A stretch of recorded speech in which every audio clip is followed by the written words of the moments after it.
નમસ્કાર ખેડૂત મિત્રો, મારું નામ છે અલ્કેશ પટેલ અને આપણી યુટ્યુબ ચેનલ છે ખેતીની વાત મારું ગુજરાત.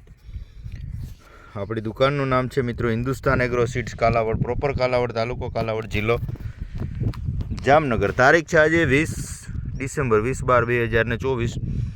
આપણે હતા એક જીરાના પ્લોટમાં. ઉગાવો સારો લીધો છે, પણ એકંદરે જે છે એ ખડ નિંદામણનો પણ ઉગાવો જીરા કરતાં વધુ છે.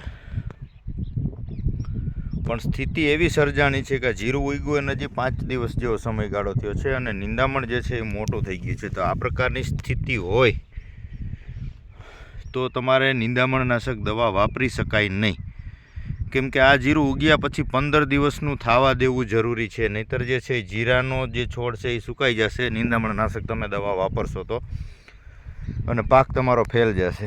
એટલે હજી આને 10 દિવસ પછી જે છે નિંદામણનાશક દવાનો છંટકાવ કરી શકાય. જીરાનો ઉગાવો સારો છે, પણ નિંદામણ ખડનો પણ ઉગાવો વધારે જોવા મળી રહ્યા છે. તો આ પ્રકારની સ્થિતિ હોય મિત્રો, તો શક્ય હોય તો નિંદામણ હાથથી દૂર કરવું, કેમ કે દવા મારવાથી નુકસાની વધારે આવશે અને જે છે એ આપણો જીરાનો પાક જે છે એ સુકાઈ જશે.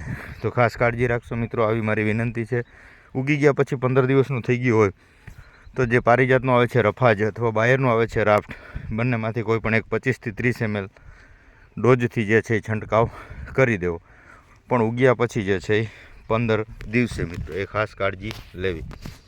જય જવાન જય કિસાન.